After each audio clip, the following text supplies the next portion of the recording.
All right, thank you once again for joining back on the press this morning, Friday. Like I told you earlier, I'll be joined via Zoom by Dr. Law Mefo. He's a commissioner for information, Anambra State, this morning to discuss about the ugly incident that happened last month, actually July 23rd to be precise, but then was brought to limelight on August 19. So I'm being joined by the commissioner, Dr. Law Mefo, this morning. Hello, good morning, sir. How are you doing today? Good morning. Good morning, Kaftan family. It's almost a year. You know, I used to be a regular here. I'm actually having trouble hearing you. Can you hear me clearly? But I can hear you clearly. Okay, all right, let's see how it goes. All right, I'm sure it's no longer news what happened in Anambra State last month actually, but then the video went viral on 19 August, a very sad incident actually that happened. But I'm going to start, I'll be asking you a couple of questions, but I'm going to start with, would you please tell us what are the responsibility, what are the attacks, what when it comes to the responsibility of the Anambra State security outfit known as the Agunne Chamber, what would you say is within their purview in the operation? Because I know here in Nigeria, every security agency has a specialized unit. Let's say for the EFCC, their unit is to tackle financial fraud and crimes. For the police, they are to maintain law and order. We also have the military. Now, when it comes to Agunne Chamber, what is within their purview? Thank you for that question. First and foremost, the video you made a reference to is regretted. The state government is appalled by it and considers the actions of the members of Agunne Chamber that went for that particular operation to be outside their code of conduct and standard operations procedure, SOP. That said, to answer your question more directly, the Agunne Chamber is a creation of the law.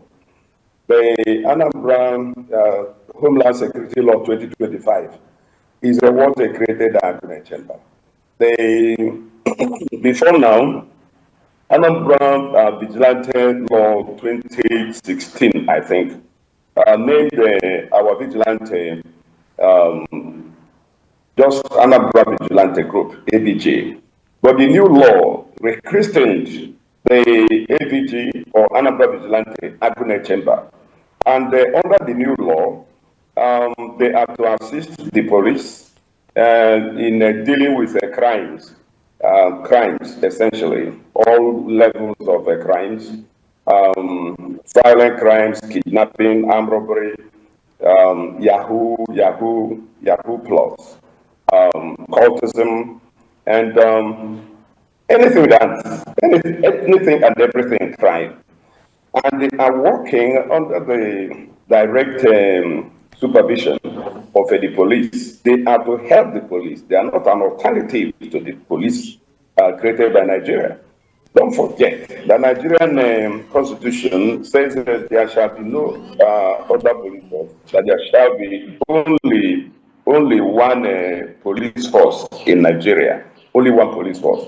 So any other group that is existing doing police or policing work is actually doing that at the pleasure of the Nigeria police force, and that is the way Agunne Chamber operates in Anambra. Agunne Chamber is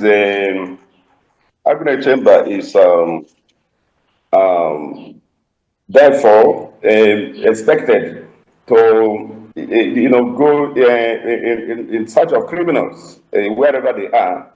So if you understand this and they use it as a perspective to understand what happened in the particular operation where the members of Agunne Chamber in our community in Anambra burst into a house.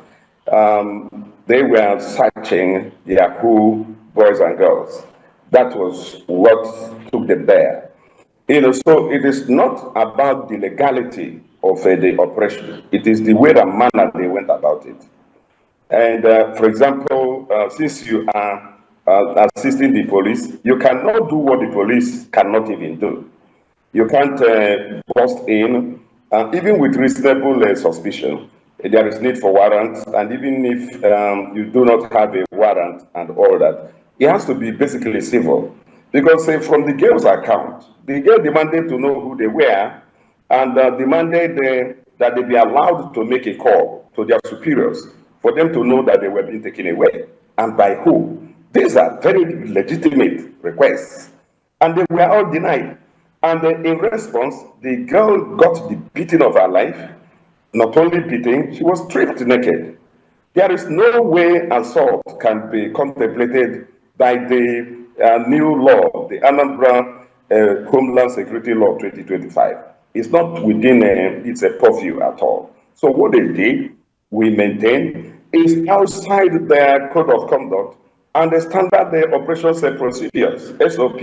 That is the truth. And that was the reason when this happened in July, around 23rd of July. So by this account, you can see that this is not even a recent occurrence. It didn't happen anywhere in this August. It happened since July. And it's only coming to limelight now because somebody leaked the video.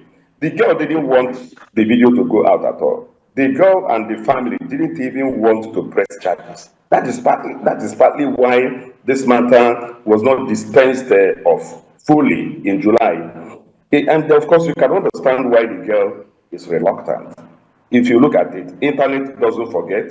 If you also look at it, the girl's future, reputational damage, and her image, all that will have to be put into consideration. But I thank God that the girl is coming forward now with the family to really help in investigations and ultimately to enable the police process the matter to court and let the judges, let the court say whether their action is right or wrong, and if it is wrong, what is the criminal responsibility.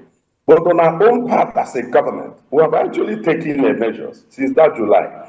The first thing we did was to promptly have the perpetrators arrested, regardless of what the girl did or what the girl said to them, to provoke that level of assault and humiliation, dehumanization. We had to be on them. They were promptly arrested, interrogated, suspended. In fact, days ago, they were completely dismissed from the services of Agone Chamber. And we do so because we believe they acted outside their code of conduct. And if the court or the judges think otherwise, they will advise the government on what they should do. So I have answered your question by telling you that there is a law establishing Agone Chamber. The law permits them or gives them the mandate to assist the police in fighting all manner and all levels of crime, from minor to the most violent, including kidnapping and the armed robbery and stuff like that. Yes, that's what the law says, and that's what they are doing. And the group, more than 2,000 of them, in fact up to 3,000, their number now, they are doing really well, commendably well. So the action of some of them, about 8 of them, going outside the code of conduct should not be seen as typical of the Agone Chamber or Operation Udogachi. No, it is not. It is a one-off isolated case. It is not prevalent. So the youth corpers serving in Anambra have nothing to fear from our security outfits, particularly Agone Chamber and Operation Udogachi. No, Anambra remains one of the most hospitable, one of the safest states in Nigeria. The records are there for all to see. All right, Dr. Mefo. Well, you said it's an isolated case and a one-time, because what happened was begging the question as to whether this is the norm. How many cases of this are happening that is not brought to limelight? But you have clarified that as a one-time thing. Thank you. Now, Thank you. yeah, my next question rather is, what's the fate of Miss Elobo, the lady that was assaulted? Is watching that video is, I don't know, as a woman, is disheartening, I must say. Now, the lawyer has also come out to say that aside from the fact that she was humiliated that way on video, that she was also threatened by the security, the personnel, that she was threatened to be either beaten, raped, killed, and even dumped, and nothing will be done about it. I don't know how true those allegations are, but my biggest question is, we've been told that some of our properties that were damaged has been paid for, but my question is, what happened? What happened to the damage that has been done to her psychologically? You know, is there anything the government is going to do? Is she going to be No. is she going to be sent to another, or sort of relocated to another state? No. See, part of what the government did when this happened in July was to take care of her medical needs. Her medical needs include physical and psychological trauma, right? And it's not a one-off intervention by the Anambra State government led by Professor Chukwuma Charles Soludo. No, it is not. We are with the girl. That is why to show good faith and a good conscience, government promptly suspended the operatives and had them dismissed ultimately, even without waiting for the outcome of a trial. You know, ordinarily, government shouldn't have dismissed the people from service. Government should have waited for the case to be concluded in the courts. But Professor Soludo said no, they can't work for the state. You know, if they have to work for the state, it has to be based on the pronouncements and recommendations of the court. But for now, that they are dismissed. We are with the girl. We are with her every inch of the way. We have picked her medical bills and ready to do more should there be any need to do further. She is at the moment talking to the police. Yesterday, Thursday, the police PPRO, SP Tochukwu Ikenga, told me that he was expecting the girl, that the girl promised to come. The First Lady of the state has also talked with the girl on phone and invited her over. If you know Dr. Monia Soludo, she's a mother like none other. She's on top of this case. And this is one case she would want to see concluded. You know, herself, she has 4 daughters. Even me speaking to you, I have just 1 daughter. I have only 1 daughter. So I can imagine what I and my wife and the brother would be going through if my daughter Chisom were subjected to this.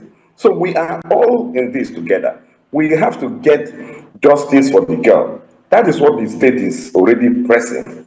We picked our medical bills, all the items she lost, and her colleagues. In fact, it's important to even know that she wasn't really alone. There were many in that place. I don't know the number, but certainly she wasn't alone. It's a corpus lodge, you know, an unofficial one, because I don't think Anambra State built any corpus lodge anywhere. Or corpus can stay together in one place, and this is the case here in Oba. So she was not alone.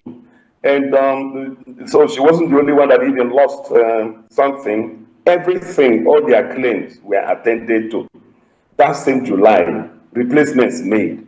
And the police investigating the matter and pleading with the girl to come forward because, you know, in a criminal investigation and prosecution, there is a process. When you conclude the investigation and move the matter to the court, a star witness, there has to be a witness for the state. It is the Commissioner of Police, Anambra State, versus the dismissed members of Agure Chamber. That is what it is. But the girl will have to take the witness box to affirm that everything the police said is true. This is very, very important. If you prosecute without the girl, you may not win the case because the judge or the magistrate would want to see evidence. That's the truth. And I'm not sure that the video may be enough without the girl affirming that this is me, truly, this happened to me, and these are the circumstances. And we thank God that the girl and her family are now coming forward. And I will, after this interview, call on my friend, the police, the PPRO, to know how far he went with the girl, if she showed up yesterday. And the First Lady of Anambra State will also have a one-on-one contact with the girl, discuss with her, as woman to woman, if there are things she would want to confide in the First Lady, if she needs further assistance medically, you can be sure that Monet Soludo will see to it. Okay. All right, I know you're a very busy man, so I'm going to lump these two questions as the last question I'll be asking this morning. Now, you mentioned that those perpetrators, if I should call them that, have been dismissed from the security outfit. Now, my question is, some of the concerns of Nigerians will be, what would be their fate if they are expunged from the security outfit and they are meant to? We don't know what the law is going to do, if they're going to be incarcerated, for how long we do not know. But if that doesn't happen, if these people are left, they're expunged from the job they are used to and left to be in the society, don't you think they might become a nuisance and be part of the problems we're having in the society? I understand your question. See, they are either guilty or not. If they are not guilty, I'm sure Soludo is a very compassionate leader. He will certainly reabsorb them. If the court believes that they are not guilty, they will go back to their jobs. But for now, they have to stay away. They are in detention. They are not free. They are not free as we speak. They are in detention. They are in the custody of the Nigerian police. And until they are discharged by the court, they will not be free. And I believe that if the court examines the whole evidence, the pieces of evidence before it, they should be able to tell us whether they are guilty or not. If they are guilty, it's a criminal matter. It does not carry an option of fine. They go in for incarceration. I don't know for how long, because I haven't quite studied the case to understand the possible charges. And even if I have, it is the police that will frame the charges. And every charge carries a maximum sentence. We don't know what now. What I can see is assault. I can see assault. I can see, yes, assault is a criminal offense. And there is no way anybody can justify what they did. It was an assault. Even if the girl were an armed robber, you cannot treat her that way. You can't. That is not what the law expects you to do. So that you had a reasonable suspicion that they were involved in a Yahoo. Does the law tell you to go, beating, assaulting, tearing off the clothes of a young lady off her back? Exactly. What kind of law is that? What kind of society do they want us to run? This is not Aguna Chamber. This is not Operation Udogachi. This is not who Anambra is. And we will demonstrate it with this case. Aguna Chamber is doing a fantastic job in Anambra. Operation Udogachi is doing a fantastic job in Anambra.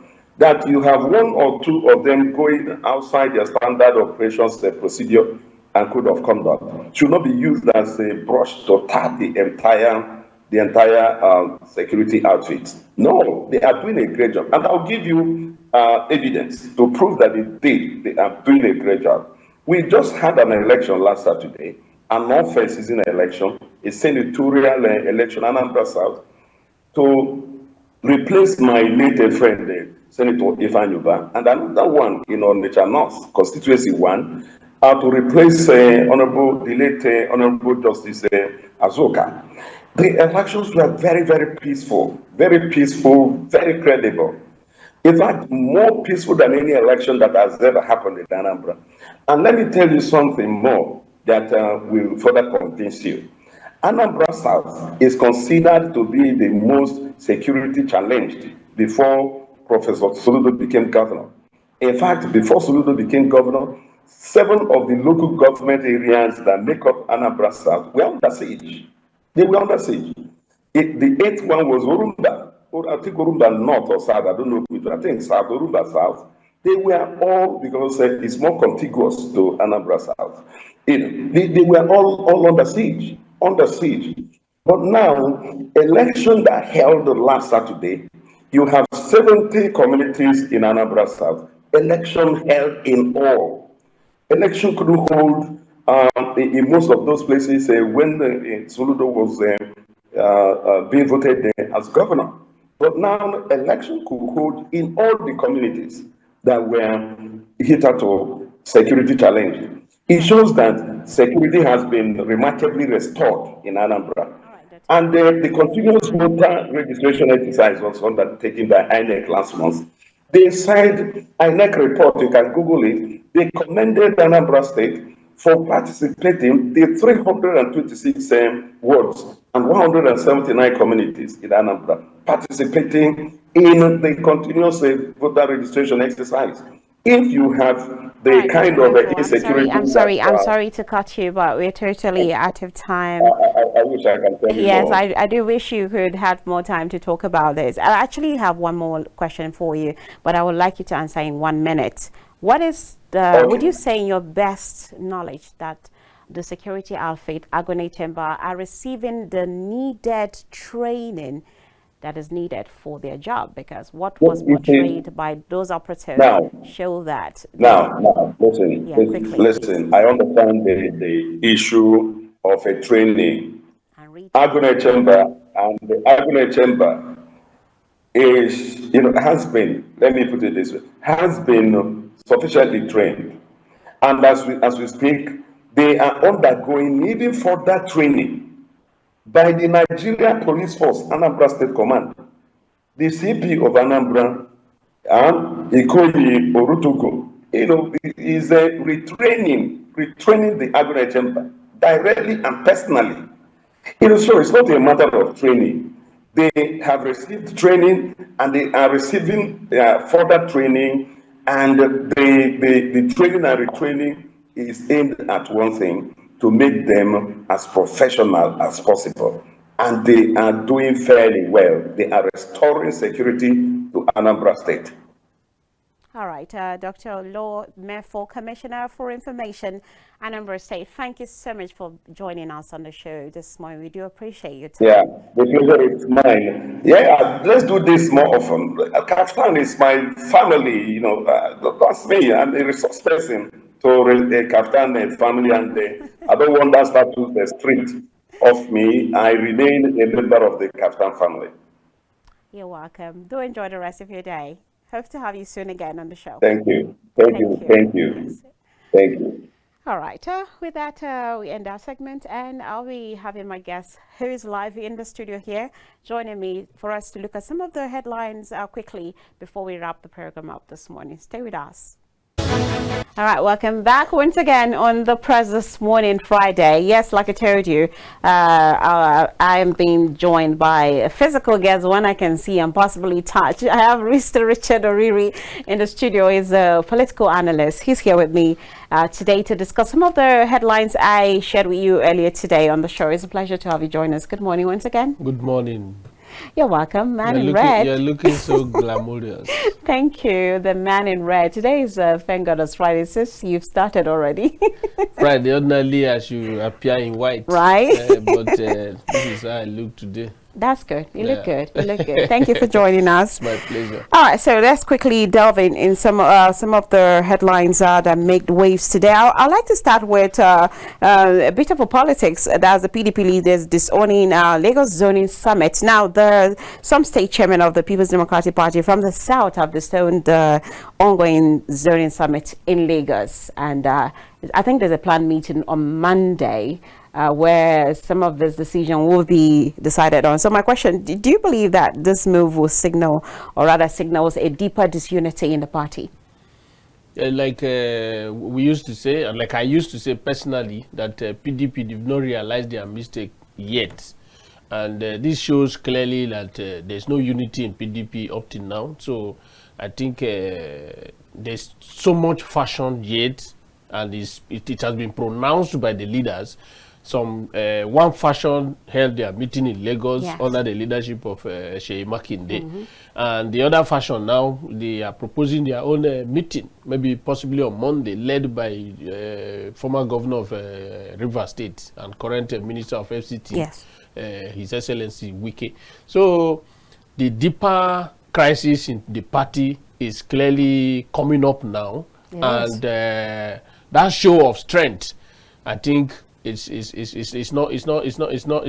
doesn't want it. It doesn't want it because Nigerians are expecting so much from PDP, from the leadership of PDP now, because as from the just concluded by-election across Nigeria, it shows clearly that PDP is the only opposition party that can stand APC in the 2027 election. But from what is going on, Nigerians are not happy. All right. Indeed, Nigerians are not happy with the current situation. Now, let's move away from that to some ugly incident that happened, I think, on Tuesday, I think Wednesday, the early hours of Wednesday in Katsina, where some worshippers were said to have been killed in the mosque. Now, the recent update on that story is saying that we have over 50 people killed, that over 50 bodies have been recovered so far to that incident. What would you say? Because as we're talking about that, we're talking about another killing in Plateau State. And this is, it's as if every week we have story to tell of unwanted killings in every part of this country. The happening in Katsina and some other states around the north, yes, is like an aggression taken too far. Because from what is on ground now, from the information available to us, what is happening around our side is that some local government within Katsina, they have entered into agreement with these bandits because they know them. They are living with them. They have entered agreement with these bandits. And some of the local government that have already entered agreement with them, they are living peacefully. And people in such local government, they go to their farms without being harmed now. But most of these areas where you see this attack being carried out, like what happened, the ugly incident that happened a few days ago in Katsina, the attack on the mosques, that particular session, that particular community and that particular local government, they are yet to go into this dialogue with the bandits. And I think this is just like we are here. And since you are not ready to come into dialogue with us, to come and dialogue with us, so for peace, if we don't do it, we will keep coming to attack you. So I think what they need, some other local government have not gone into this agreement with these bandits. Not that they don't know the bandits. From one of the interviews granted by one of the stakeholders in Katsina, was it 2 days ago or so, I watched it live in my house and I listened very carefully to what the man said. Because these bandits, he said, they know them. They are within the communities. And not that they are not known. They are known, but you can't say, you can't voice out.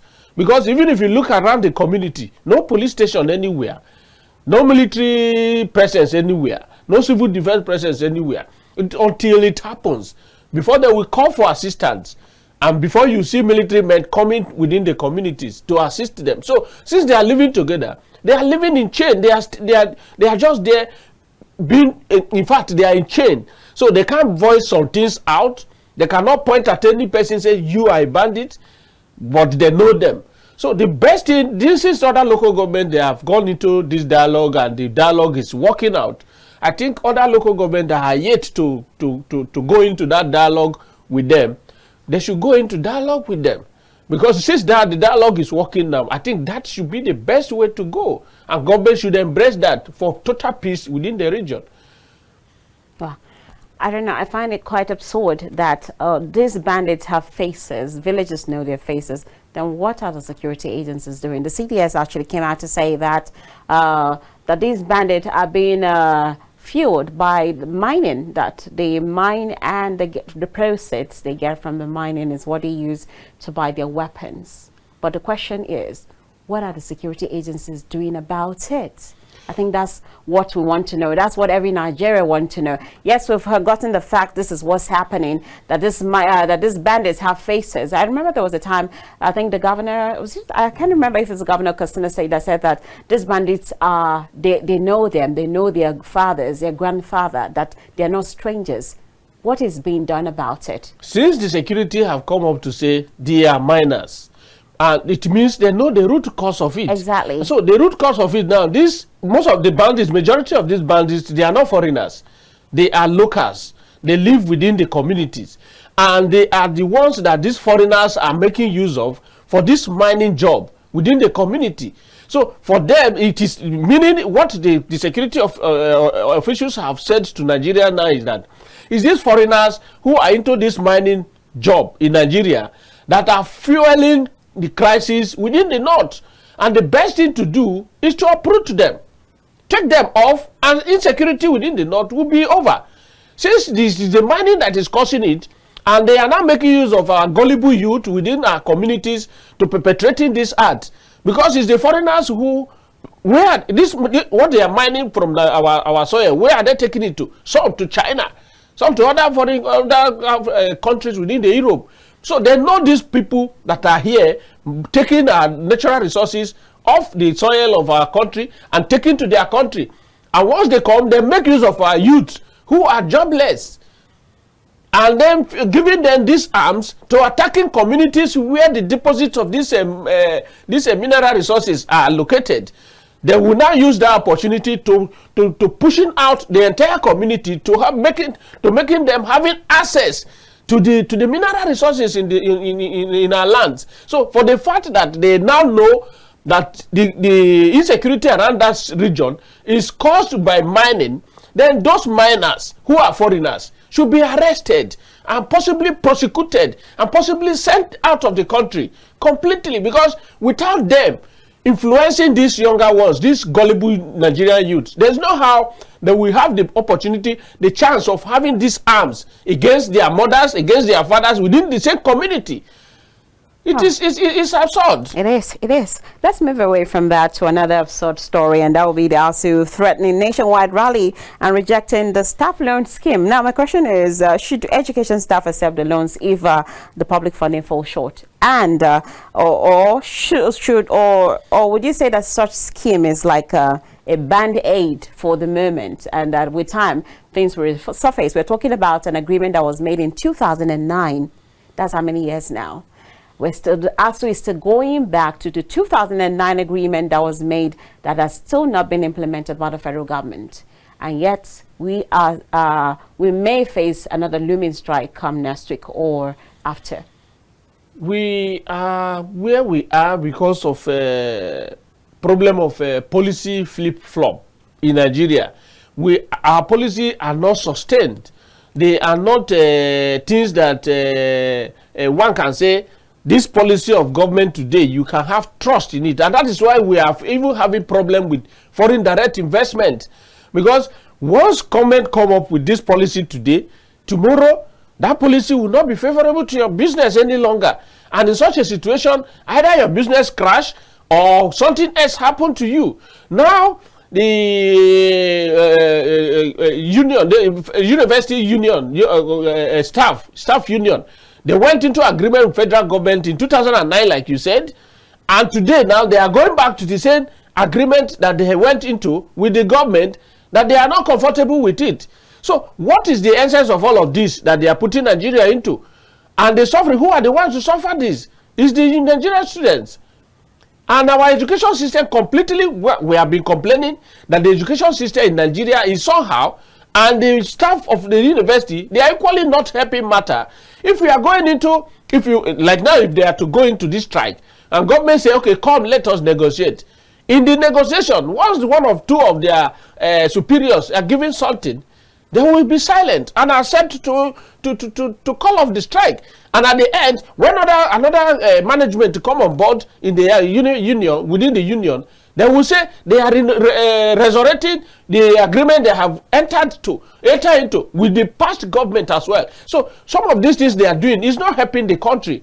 So any agreement that they are going to enter with government, they should ensure that they solidify their terms to ensure that it becomes so long, it will be sustained in the nutshell. So for all of that, I think Nigerians are not happy with Nigeria, this university staff union any longer. This ASU strike is becoming something else in Nigeria, and we are not happy with it. So if they can find a way out of it, very good. But if they can't find a way, then government should know what to do. All right. I wish that I could ask you more questions on that, but because of time, I'm trying to be as brief as I can. Well, the President Tinubu has urged Nigerians abroad to support national development with their expertise and resources. So, do you think that the President is right in asking Nigerians in diaspora to return home and contribute with their expertise and resources? Or should the President rather be doing something else in order to bring these people back without asking them? And by that I mean by creating a favorable environment, because you cannot live abroad and every day you hear of killings here and there and unfavorable conditions in the country, and you're asked to come back home. What is your take on that? The call is important. The call of the government, I am in support of the call, but like you said, is the environment conducive for our citizens abroad to come home and invest at home? Is the environment conducive? Look at the insecurity you talk about. Look at tax. Even double taxation almost everywhere. And look at what has happened to some of these Nigerians in US that came to invest in real estate on this Lagos, Port Harcourt, Lagos, this coastal highway, yes. Something that almost all their billions of dollars that they invested in real estate is somewhere there, that was destroyed, and their properties destroyed, and it's like government is not doing some of those things. Will make other ones in other countries of the world to be afraid to come home and invest, like it happened in China. When after some times, some of them that went outside to America, to other European countries for training, after their training, the government of China have to call their citizens back home to come and invest. And today, almost every citizen of China who have funds, who have companies outside before, they now come, they are now back home to China, and they are producing in China. Industrialization in China is done by citizens, not just government. But if the environment will be conducive for Nigerians to come home and invest, I think we have them in thousands outside the shore of this country that will willingly come home and invest. But if the environment is not conducive, I think it's very difficult. So, like you said, I align myself with you that instead the president will go as far as saying, come now. Have you checked your environment? Is the environment good enough to call your citizens home? What incentive are you going to give to them? If they come, would they be given lands for free? Let's say most of them that are outside the country now, they have states where they come from. Some Anambra, some Adamawa, some Plateau, from Benue, some Nasarawa. They are outside the shore of this country, making so much, in fact, doing so much in the development of other countries. But if they are calling them home now, if they come, if they are in need of land, would they give them the land for free? How? What are the conditions that will make them to come home? The first thing to do is to ensure that either if you go to US, you call for a meeting of all Nigerians in US who have companies who are doing very well in the medical profession, in law, in other areas. You call them together, you have meeting with them.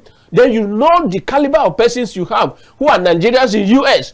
If you go to, let's say, Brazil, you call for a meeting, you meet with Nigerians, you know them first, you interface with them. You can travel to all other countries across the globe and then interface with Nigerians and know their strength, the areas of their strength. Then you bring such people together and find a way on how to bring them home, how to encourage them to come home. They will be willing to come. It is the environment that have made so many people to leave the country. Even till today, now as I'm talking to you, Nigerians are still leaving the country. Nigerians are still living in thousands. Go to embassies and see the number. So the environment is the problem. What is happening in Nigeria is a problem. Insecurity, like you said, is everywhere. See Katsina, see Anambra. The other day, one of the chiefs escaped assassination. In Anambra, I watched it on social media. Escaped assassination almost everywhere. So the whole issue is around insecurity, and then the tax, double taxation, and some other things. All those things are things that. What about manpower? We have enough youth who, if after you give them employment and you wish to train them yourself, are they? Do we have them in good number that can be trained? Because our education system is somehow now that even some graduates, after graduation, if you even employ them as graduate BSc holders, to even train them is a problem. So there's so much problem, so much going on in the country. There is indeed so much going on in the country. I don't even know where we're going. Because anyone coming to establish industry in Nigeria, the first thing you consider security, manpower. Because you are not coming with laborers. You will employ the same Nigerians to work for you. Will you have them that can give you better input, that will make you have better output? So it's a whole lot of issue.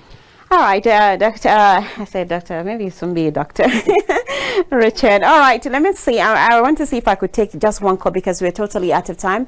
But I would love to take one call. And please, when you do call, I'm just giving you just 1 minute to make your point because we do not have time.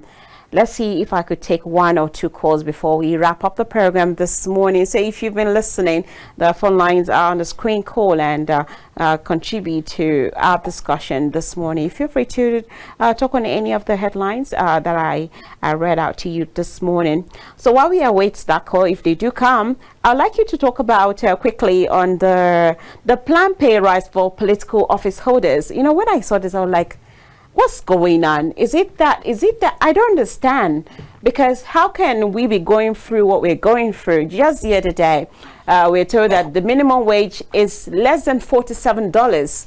People can, even before that was put in place, the money was never enough for anything, and it's even worse now. And now we're talking about pay rise for political office holders when we're already saying that what they're receiving is already humongous as compared to the rest of us. Now we're talking about pay rise. Isn't this insensitive? It's insensitive, but it's sensitive. How It's so? insensitive in the sense that pay rise to political office holders, it means you are encouraging other ones who don't even have interest in going into politics to join the politics. And there's so much going on within the political circle now that Nigerians are not happy with. Issue of thuggery, issue of do or die affair. In other countries where democracy is being practiced, politics is not played in the way it is being played in Nigeria. Here in Nigeria, once you have a opposition, it's a threat that you can go as far as assassinating your opponent just to ensure that you remain in power. For what? Because of what you are gaining out of it. Most Nigerians now, they are becoming so lazy that outside politics, they can't do anything much. Majority of those in Nigeria, in politics in this country, who are occupying different offices, they don't have business to say, this is my pure water business, or this is where I produce slippers, or company. They don't have anything apart from what they gain from the political scene. You understand? So it's the encouragement is not good for us. If you increase the price, the salary and remuneration of political office holders, you are encouraging the other persons, even those who are in the private sector now, to come into politics, because that is the only way. Because if as a private individual, say you are facing your business, you crack your brain to make profit. But in politics, you don't crack any brain. The only brain you crack is to see how you bulldoze everybody to ensure that you win your election. And once you win the election, money will be coming left, right, and center. And that is not good for us. It's not good. Like now, they have enough. No politician. Let's say even if your salary is 500,000 or 1 million naira. Aside that, you have other sources of money. Wardrobe allowance is there, transport allowance is there, housing allowance is there. Too many allowances is enough. It's enough. Instead of increasing politicians' salary, they should say women, married women across 8,809 political wards in Nigeria, they should list number of women who are homemakers, building the country from the home front, for government to be paying them money. Instead of putting this money into politicians' account, they should think back and look back to our grassroots, to the local community, the rural areas, and be paying women, married women in Nigeria, in every, at least 1,000 or 500 persons from every ward, married women who are making Nigeria to be great, giving values to Nigeria as a country, to the home front. They should be paying them because they are doing so much in building the country from the home front. Not politicians. They are actually, and that's a good point. I think I think someone should pick that up. I kind of like it. All right, we're totally out of time, and like you said, I don't know. It's really appalling that we hear cases like this in this country where people are dying of hunger. They can't even feed one decent meal a day, and we're still talking about raising the political office pay. Already is humongous as it is, but that's the country we find ourselves. We do hope, and what this does is that it erodes those who have good intention. It erodes it. We only have people who have self-interest and are just there to enrich themselves, and then those who have genuine interest to make this country better are left behind, because you must have money and get sponsorship. And when you get sponsored as a politician, then you basically be dancing to the tune of the piper. That's why you still keep seeing the same faces you saw in 1999. They are still the ones resurfacing. And then we hear the talk no other business apart from this politics. Young Shugro. I believe I was young now. Now I'm grown, but I'm still not in political office to make a difference. All right, thank you very much, Mr. Richard Oriri, for joining me today on The Press. I do appreciate you for coming. Apologies for those of you that are calling. We're totally out of time. We do appreciate you for listening. Please let's join our hands together to make our country great. Definitely we can make it great again if we all put our hands together and make it work. God bless Nigeria. I am Princess Ekezia Colley. Enjoy the rest of your weekend. Bye for now.